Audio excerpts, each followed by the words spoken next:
जय गुरु जी संगत जी गुरु जी की डिवाइन कॉल सत्संग प्लेटफॉर्म में आप सभी गुरु परिवार का हार्दिक स्वागत है। शुक्राना गुरु जी महाराज का कि उन्होंने ये सेवा मुझे बख्शी कि मैं आप सभी गुरु परिवार के समीप आके गुरु जी के कल्याण महिमा अनुभव का वर्णन कर पा रही हूँ। अनंतम शुक्राना मेरे गुरु जी महाराज का।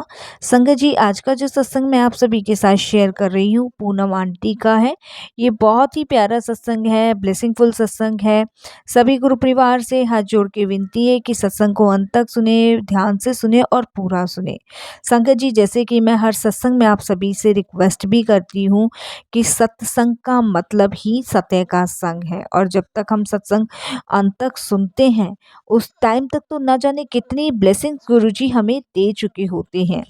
गुरुजी हमेशा अक्सर कहा करते थे संगत जी, सत्संग सुनने वाले का भी कल्याण, सत्संग करने वाले का भी कल्याण, दोनों का ही कल्याण होता है। और संगत जी अगर हम सत्संग को बीच में छोड़ेंगे तो उसको संगत जी पूर्ण नहीं माना जाएगा, उसका कोई फल प्राप्त नहीं होगा। संगत जी वो अधम ही माना जाएगा। और जब हम सत्संग को पूरा सुनेंगे तो हमारे काफ़ी सारे सवालों के जवाब भी मिलेंगे। और संगत जी यकीन मानिए बहुत सारे दुख दर्द कष्ट तो सत्संग सुनते के साथ ही कट जाते हैं। और जब हम सत्संग सुनते हैं करते हैं तो उस समय गुरुजी महाराज साक्षात विराजमान भी होते हैं संगत जी। तो फिर हमें अपनी ब्लेसिंग्स क्यों गंवानी है, हमें अपनी ब्लेसिंग्स को कमाना है और संगत जी गुरुजी के दिए हुए निर्देश का पालन भी करना है। इसीलिए संगत जी मैं हर सत्संग में आप सभी से रिक्वेस्ट करती हूँ कि सत्संग को ध्यान से सुने, अंत तक सुने और पूरा सुने। सत्संग आपको पसंद आए तो आप इसको लाइक कीजिए, सब्सक्राइब कीजिए, ज़्यादा से ज़्यादा संगत में शेयर कीजिए। बेल आइकन दबाना बिल्कुल नहीं भूलिएगा। जब भी कोई लेटेस्ट सत्संग आएगा उसका नोटिफिकेशन आपके पास आएगा। और संगत जी सत्संग आपको पसंद आए तो आप इसको लाइक कीजिए, सब्सक्राइब कीजिए, ज़्यादा से ज़्यादा संगत में शेयर कीजिए। बेल आइकन दबाना बिल्कुल नहीं भूलिएगा। जब भी कोई लेटेस्ट सत्संग आएगा उसका नोटिफिकेशन आपके पास आएगा। तो चलिए संगत जी चलते हैं गुरुजी महाराज के सत्संग की ओर। सत्संग शुरू करने से पहले करते हैं गुरुजी का मंत्र जाप। ओम नमः शिवाय, शिव जी सदा सहाय। ओम नमः शिवाय, गुरुजी सदा सहाय। जय गुरु जी संगत जी गुरु जी का बहुत बहुत शुक्राना करती हूँ और गुरु जी की प्यारी प्यारी साथ संगत जी को जय गुरु जी बोलती हूँ। संगत जी वैसे तो गुरु जी की वढ़ियाई और गुरु जी की ब्लेसिंग्स और गुरु जी के हम सब पर किए गए कल्याण शब्दों में पिरोना बहुत कम लगता है, क्योंकि संगत जी शब्दों में हम वो सब चीज बयान नहीं कर पाएंगे जो गुरुजी ने हमारे जीवन में की है। एक शुक्राना भी बहुत छोटा शब्द लगता है गुरुजी के आगे, लेकिन फिर भी संगत जी पूरी कोशिश करूंगी कि मैं शब्दों में पिरोए गए मोती का शुक्राना करके गुरुजी को समर्पित कर सकूं। संगत जी जैसे कि सबकी जर्नी गुरुजी के साथ किसी न किसी रीजन से शुरू हुई होती है। संगत जी इंसान जब खुश होता है तो वो कभी गुरुजी के पास नहीं जाता, कभी भगवान के पास नहीं जाता, क्योंकि वो खुशी में इतना मगन होता है कि वो खुशी में इतना डूब जाता है कि उसको बाकी सारी कुछ चीज़ें याद नहीं होती। लेकिन ज़रा सा उसके पास दुख आता है, ज़रा सी इसके बाद कोई परेशानी आती है तो संगत जी उसे सीधे ईश्वर याद आते हैं, अपने गुरु याद आते हैं। तो संगत जी ऐसी मेरे साथ भी प्रॉब्लम थी। और मैं आपको बताऊं मेरी गुरुजी के साथ जर्नी, अगर मेरे प्रोफेशनल की बात की जाए तो मैं एक यूनिवर्सिटी में टीचर हूँ। और संगत जी ईश्वर की दया से सब कुछ हमारे पास था। बट कोई चीज़ ऐसी होती है संगत जी जो आपके जीवन में खलती आपको ज़रूर है। भले ही आपके पास सब कुछ हो लेकिन कहीं न कहीं किसी न किसी चीज़ की कमी भी होती है। संगत जी हमारे पास जो सबसे बड़ी कमी थी वो था बच्चा। वो शायद हमारे भाग्य में नहीं था, जिसकी वजह से हम बहुत परेशान थे, मैं और मेरे हस्बैंड। हमने हर जगह अपना ट्रीटमेंट करवाया और संगत जी बाकी झाड़-फूँक भी हमने हर जगह करवाई। बट संगत जी कहीं कोई अच्छा रिस्पॉन्स नहीं मिला। और इस वजह से मैं मेरे हस्बैंड बहुत ज़्यादा डिस्टर्ब रहते थे कि शादी के इतने टाइम बाद 7 साल बाद भी हमें कोई संतान नहीं थी, काफ़ी लंबा टाइम बीत चुका था और ट्रीटमेंट भी संगत जी बहुत ज़्यादा होते थे मेरे, कभी इधर हॉस्पिटल में भागना, कभी इसमें, कभी उसमें। बट संगत जी कोई पॉजिटिव रिस्पॉन्स नहीं आ रहा था और मैं थक चुकी थी हॉस्पिटल जा के। मैं बहुत ज़्यादा संगत जी फ्रस्ट्रेट हो गई थी हॉस्पिटलों से। बट वो कहते हैं ना कि जब तक हमारा बुलावा गुरुजी की तरफ से नहीं आता है, तब तक हम नहीं जा सकते। और हम नहीं संगत जी, वहाँ कोई पहुँच ही नहीं सकता जब तक गुरुजी की इच्छा ना हो, गुरुजी का बुलावा ना हो।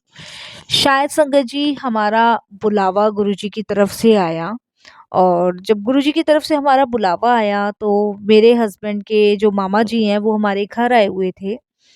और संगत जी जब वो हमारे घर आए तो उन्होंने गुरुजी के बारे में मेरे हस्बैंड से डिस्कस किया और मेरे हस्बैंड ने बताया कि मैं पूनम का काफ़ी जगह ट्रीटमेंट करवा रहा हूँ और अभी तक कोई गुड न्यूज़ नहीं मिल रही है।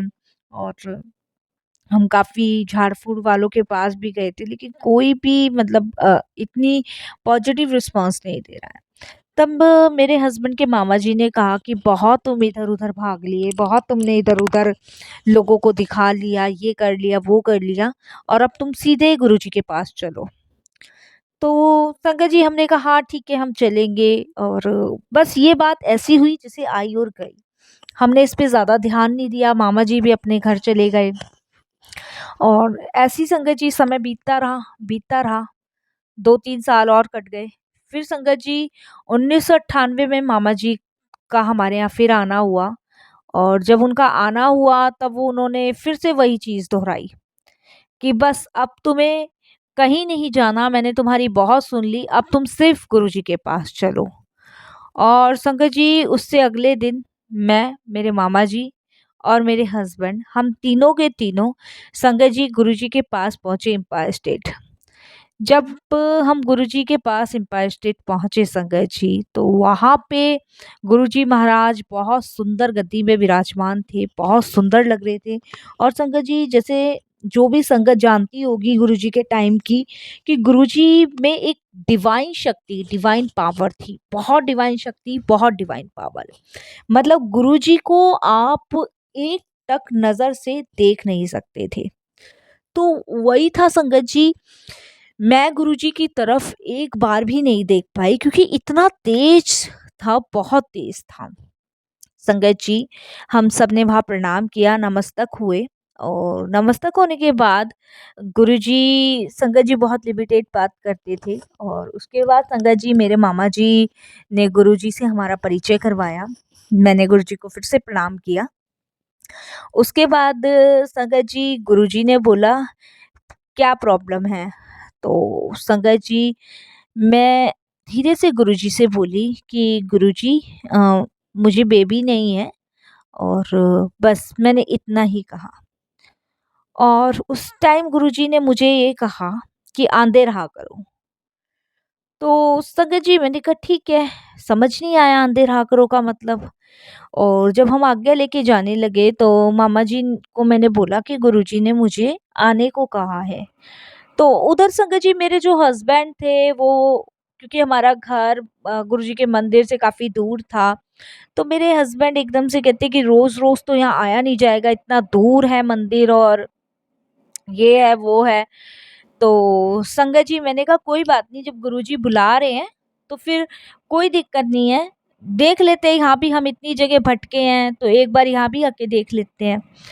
तो संगत जी मेरे हस्बैंड मेरे कहने पे गुरुजी के पास आने लगे। संगत जी जैसे कि पहला मेरिकल हमारी लाइफ में ये हुआ कि गुरुजी जानी जहान है, क्योंकि ये जो बात थी मेरे हस्बैंड ने कार के अंदर करी थी कि हमारा घर जो है बहुत दूर है और हम रेगुलर नहीं आ पाएंगे गुरुजी के पास। तो ये बात संगत जी मैं और जो मामा जी थे वो और मेरे हस्बैंड हम तीनों के बीच में आई थी। तो गुरुजी तक तो पहुंचनी ही नहीं थी क्योंकि हमने चलती हुई कार में ये बात की थी। तो जब सेकंड बार हम गुरुजी के दरबार गए तो गुरुजी एकदम से बोलते हैं संगत जी कि हफ्ते में एक बार आया करो। तो संगत जी गुरुजी ने वो दिन भी डिसाइड किया संडे का, जिस दिन मेरे हस्बैंड की ऑफिस से छुट्टी होती थी। तो संडे को हमने गुरुजी के पास जाना हर हफ्ते स्टार्ट कर दिया। तो हमें समझ नहीं आया, बहुत बात लेट समझ आया कि गुरुजी जानी जहान है। हमने जो कार में बात की थी वो गुरुजी को पता चल गई थी, इसलिए गुरुजी ने हफ्ते में कर दिया था, क्योंकि उस समय संगत जी ऐसा ही होता था, कभी किसी संगत को बुला रहे हैं गुरुजी, कभी किसी की छुट्टी कर रहे हैं, ऐसा ही होता था। तो उसके बाद संगत जी ऐसे ही आते रहे और ऐसे ही चलता रहा। गुरुजी के दरबार आते रहे, लंगर करते रहे, गुरुजी के दर्शन करते रहे। इसी तरीके से संगत जी आना-जाना लगा रहा। इस बीच में संगत जी करीबन गुरुजी के पास 2 ढाई साल हमें जाते हुए हो गए। इस बार इस इस बीच संगत जी गुरुजी महाराज ने बहुत सारी ब्लेसिंग्स मुझे दी। बहुत सारी ब्लेसिंग्स का मतलब संगत जी, हम लोग उस टाइम पे रेंट पे रहते थे। गुरुजी ने मुझे, मेरे हस्बैंड को एक फ्लैट ब्लेस किया, और जो संगत जी लाइफ में थोड़ी-सी डिसपॉइंट लाइफ चल रही थी, वो गुरुजी ने बेटर की। तो ये सब चीज़ें तो गुरुजी बीच-बीच में हमें देते जा रहे थे, और ये तो ऑटोमेटिक चीज़ें गुरुजी मुझे, मेरे हस्बैंड को दिए जा रहे थे। बट मेरे मन में ये आता था कि हम गुरुजी के पास जिस चीज़ के लिए जा रहे हैं, ढाई साल हो गया और गुरुजी ने अभी तक ब्लेस नहीं किया मुझे, एक दफ़े भी ब्लेस नहीं किया। तो वहाँ पे जो संगत होती थी संगत जी, वो बहुत प्यार करते थे मुझे और मेरे हस्बैंड को। तो वहाँ पे कुछ आंटी अंकल बार-बार हम लोगों से पूछते थे कि कोई गुड न्यूज़ है, कोई गुड न्यूज़ है? तो मेरा हमेशा यही कहना होता था कि अभी नहीं है, अभी नहीं है। तो हर बार मैं यही बोलती थी संगत जी। और संगत जी, मेरे जैसे बहुत कपल गुरुजी के दरबार आते थे जिनके बेबी नहीं थे, बहुत सारे कपल्स आते थे। तो एक दिन संगत जी, मैं जब गुरुजी के पास गई अपने हस्बैंड के साथ, माथा टेका बैठे संगत में, तो एक अंकल थे और उन्होंने मुझे पूछा कि कोई गुड न्यूज़? मैंने कहा नहीं अंकल, अभी तो नहीं है। तो कहते कि अभी शायद गुरुजी ने तुम्हारा कल्याण नहीं किया है, ब्लेस नहीं किया है, तुम चलो गुरुजी के पास मेरे साथ। और संगत जी वो मुझे गुरुजी के पास ले गए। गुरुजी के पास लेके गए और संगत जी वो अंकल जो थे गुरुजी से बहुत आराम से बात करते थे, गुरुजी उनकी सुनते थे। तो वो गुरुजी से कहते कि गुरुजी अभी तक आपने आंटी का कल्याण नहीं किया, आपने इनको ब्लेस नहीं किया। तो संगत जी, गुरुजी ने उन अंकल की तरफ तो नहीं देखा, बट गुरुजी ने मेरी तरफ देखा और इतनी जोर से मुझे डांट लगा के कहा कि इधर से भाग जा और क्या अपना हिमायती बुला के लाई है। इस तरीके से गुरुजी ने संगत जी मुझे कहा, और मैं एकदम से घबरा गई, डर गई, पसीने पसीने हो गई। और संगत जी उस समय मैं वहां से भागी और एम्पायर स्टेट के बाहर साइड में एक जगह है, वहां जाके खड़ी हो गई। अब मन ही मन ये सोचने लगी कि गुरुजी से तो मुझे बहुत डाँट पड़ गई और अब क्या होगा, गुरुजी तो गुस्सा हो गए, ये वो, बड़े मन में ख़्याल आ रहे थे अजीब-गरीब से। इतने में संगत जी वो अंकल मेरे पास आते हैं और मेरे वो अंकल जब आते हैं तो वो मुझको समझाते हैं कि आंटी, परेशान होने की ज़रूरत नहीं है। गुरुजी ने आपको डाँटा है तो उसमें भी कोई भलाई है। शायद अभी आपका टाइम नहीं आया आपको ब्लेसिंग्स देने का। अभी शायद गुरुजी ने आपका कल्याण नहीं करना है, अभी ब्लेसिंग्स नहीं देनी है।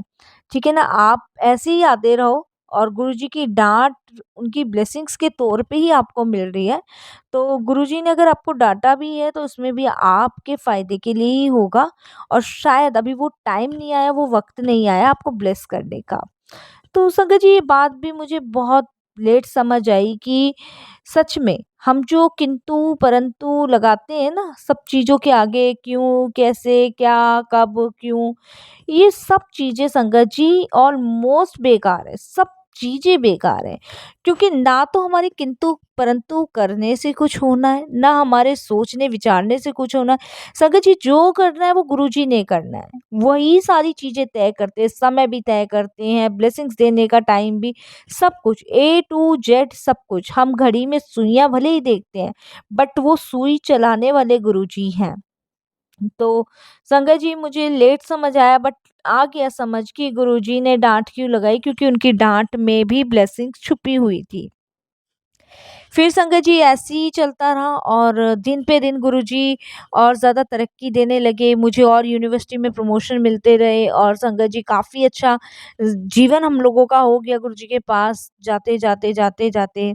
बट मन में एक चीज़ यही आती थी कि अब तो गुरुजी इतना टाइम हो गया, अब तो आप मुझे एक बेबी ब्लेस कर दो, इतना टाइम हो गया, मैं जिस चीज़ के लिए आपके दरबार आ रही हूँ, आपने वो चीज़ अभी तक नहीं ब्लेस करी। वो कहते हैं ना संगत जी कहीं न कहीं इंसान स्वार्थी होता है। तो मेरा स्वार्थपना उस समय झलक रहा था। तो संगत जी कंटिन्यू गुरुजी के पास जाना हमारा शुरू रहा और फिर कभी-कभी मन में ये आता था कि गुरुजी के पास जा रहे हैं और कब गुड न्यूज़ मिलेगी, अभी तक कोई गुड न्यूज़ नहीं मिली है। तो ये मन में संगत जी बहुत सारे सवाल आते थे। फिर संगत जी ऐसा हुआ कि मेरे हस्बैंड जो थे, उनकी जो जॉब थी, उनका ट्रांसफ़र हो गया संगत जी बॉम्बे। अब संगत जी बॉम्बे जब उनका ट्रांसफ़र हुआ और जब उन्होंने मुझसे डिस्कस किया, तो संगत जी मैं बहुत गुस्सा हुई। मैंने कहा आप बॉम्बे कैसे जा सकते हो?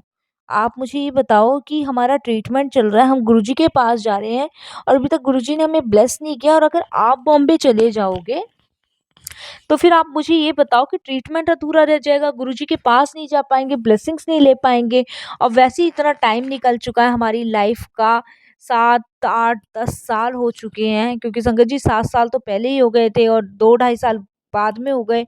तो मेरे को इतना टाइम निकल चुका है और आप जा रहे हो और आप वहाँ मत जाओ, आप यहीं कहीं जॉब देखो और अगर वो ट्रांसफ़र कर रहे हैं तो आप छोड़ दो जॉब। तो इस बात को लेके संगत जी काफ़ी बहस वगैरह मेरे हस्बैंड की और मेरे बीच में हो गई।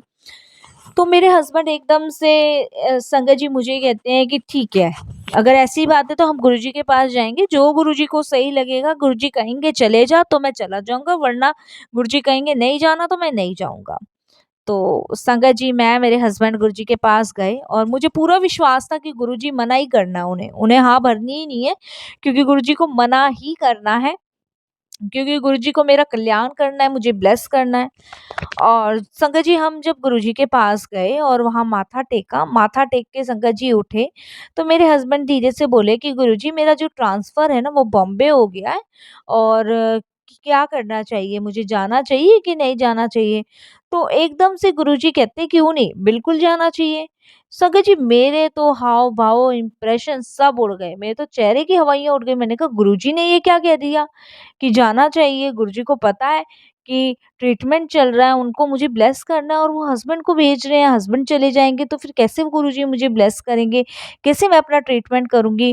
क्योंकि संगत जी गुरुजी महाराज ने कभी ट्रीटमेंट बंद कराने को नहीं कहा। उन्होंने हमेशा एक बात कही कि डॉक्टर अपना काम करेगा, मैं अपना काम करूँगा।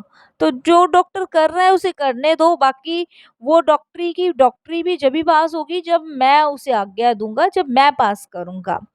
तो संगत जी मेरे मन में बहुत सारे सवाल थे इस चीज़ को लेके कि गुरुजी ने हाँ भर दी है, तो शायद अभी गुरुजी ने मुझे और ब्लेस नहीं करना है, गुरुजी ने अभी बहुत टाइम लगाना है। तो मन में ये सवाल करके संगत जी लंगर किया, लंगर करके संगत जी माथा टेका, आज्ञा लेने जब मैं गुरुजी के पास गई, तो गुरुजी ने एकदम से कह दिया कल्याण कीता जा ऐश कर। तो मैं मन में सोचने लगी, मैंने कहा गुरुजी अब क्या कल्याण करा और अब तो हस्बैंड जा रहे हैं, अब आपने मुझे 1 साल और नहीं ब्लेस करना है, 1 डेढ़ साल क्योंकि हस्बैंड का ट्रांसफ़र हुआ है, पता नहीं कब-कब आना होगा। तो मन में ये सवाल और सोचती हुई मैं घर चली गई। संगत जी 3-4 दिन बाद मेरी तबीयत जो है बिगड़ने लगी। तो उस समय मेरे हस्बैंड यहीं थे क्योंकि 1 हफ्ते बाद उनकी फ्लाइट थी संगत जी और मेरी तबीयत ज़्यादा ख़राब होने लगी तो संगत जी मुझे इमीडिएटली हॉस्पिटल एडमिट करना पड़ा। और संगत जी हॉस्पिटल जब मुझे एडमिट करना पड़ा तो जो लेडीज़ डॉक्टर थी, उन्होंने संगत जी टेस्टिंग वग़ैरह कुछ लिखी, टेस्टिंग वग़ैरह हुई। तो मेरे माइंड में ये आया कि मैंने कहा आप प्रेगनेंसी टेस्ट क्यों चेक कर रहे हो? प्रेगनेंसी टेस्ट तो कभी पॉज़िटिव आता ही नहीं है, सब नेगेटिव जाता है। बट संगत जी वो 10-15 सालों में पहली बार था जो मेरा प्रेगनेंसी टेस्ट पॉज़िटिव आया। और संगत जी जब वो प्रेगनेंसी टेस्ट मेरा पॉजिटिव आया तो मैं खुशी से पागल, मेरे हस्बैंड का भी ठिकाना नहीं। और संगत जी मैं आपको बता नहीं सकती कि मैंने कहा गुरुजी ने मुझे ब्लेस कर दिया और फिर कुछ समय बाद याद आया कि कल्याण कीता जा ऐश कर का क्या मतलब था और गुरुजी ने ये शब्द क्यों यूज़ किए थे। संगत जी, मैं खुशी से इतनी पागल हुई, मैंने अपने हस्बैंड को कहा कि आज शाम को हम गुरुजी के पास जाएँगे, गुरुजी को अपनी खुशी बताएँगे कि गुरुजी ऐसे-ऐसे बात है। संगत जी, मैं मेरे हस्बैंड गुरुजी के दरबार पहुँचे, दरबार पे गुरुजी बैठे हुए थे और मैंने प्रणाम किया, मेरे हस्बैंड ने प्रणाम किया, प्रणाम करके मैंने धीरे से गुरुजी को बताया कि गुरुजी आई एम प्रेग्नेंट। तो गुरुजी मुझे एकदम से कहते किसी ਨੂੰ ਦੱਸਣੇ की कोई लोड़ नहीं। तो मैंने कहा गुरुजी मैंने अभी किसी को नहीं बताया, मैंने सिर्फ़ आपको बताया है। तो गुरुजी ने कहा हाँ, मैंने कहा इसे दसने की कोई लोड़ नहीं। गुरुजी ने मुझे साफ क्लियर मना किया था और संगत जी मैं ये सोच रही थी कि गुरुजी को कैसे पता चली और गुरुजी को ये सब चीज़ें संगत जी क्योंकि वो जानी-जहान है, उनसे कुछ नहीं छुपा। बट हम मूर्ख हैं ना, हम ऐसी लिस्टें खोलते हैं जिसे गुरुजी को कुछ पता ही नहीं है, हम बताएँगे जब ही पता चलेगा। बट संगत जी गुरुजी को पहले ही पता था, जिसने मुझे ये बेबी ब्लेस किया वो जानी-जहान, वो भाग्य विधाता, वो सृष्टिकर्ता, सृष्टि बनाता, उनसे क्या छुपा है संगत जी। लेकिन फिर भी वो हमें दिखाने के लिए उन्हें ताकि हम लोगों को ये लगे कि हमने गुरुजी को बताया है। वो हमारी खुशी में खुश हो जाते हैं, बट हमारी छोटी-छोटी खुशियों का भी ध्यान रखते हैं। जैसे सपोज़ कीजिए संकट जी, मुझे करेले की सब्ज़ी बनानी है और गुरुजी को भोग लगाना है, ठीक है? करेले कड़वे हैं, लेकिन गुरुजी इसको खा के बहुत खुश होंगे, कहेंगे बहुत अच्छे बने हैं। जिससे हमें खुशी मिल सके, वो हमारी खुशी में ही खुश रहते हैं। अगर संगत जी गुरुजी बोलेंगे ये कड़वे हैं तो हमें ये लगेगा हमने तो इतने मन से बनाया गुरुजी ने ऐसे बोल दिया। तो संगत जी गुरुजी हमारी रज़ा में राज़ी रहते हैं, वो हम सभी संगतों से बहुत प्यार करते हैं और संगत जी गुरुजी कृपा से मुझे एक बेबी बॉय हुआ और वो भी संगत जी गुरुजी की कृपा से बहुत ब्लेस बच्चा रहा। संगत जी उसके बाद तो फिर गुरुजी ने जो लाइफ में चेंजेस किए, फिर बच्चे का फ्यूचर बनाया, फिर एक और बेबी ब्लेस किया, तो वो सारी चीज़ें संगत जी गुरुजी समय आने पर देते हैं।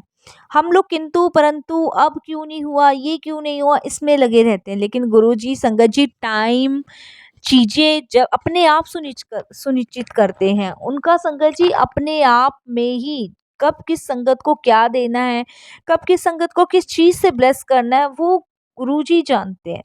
बट संगत जी इतने टाइम बाद गुरुजी ने मेरे जीवन में खुशियाँ डाली, मुझे एक बच्चे से ब्लेस नहीं 2-2 बच्चे से ब्लेस किया। इसके लिए गुरुजी का बहुत-बहुत शुक्राना संगत जी। सत्संग लंबा हो जाएगा, सत्संग तो बहुत सारे हैं, फिर गुरुजी की आज्ञा होगी फिर सत्संग लेकर आऊँगी। वाणी को विराम देती हूँ गुरुजी के मंत्र जाप के साथ। ओम नमः शिवाय, शिव जी सदा सहाय।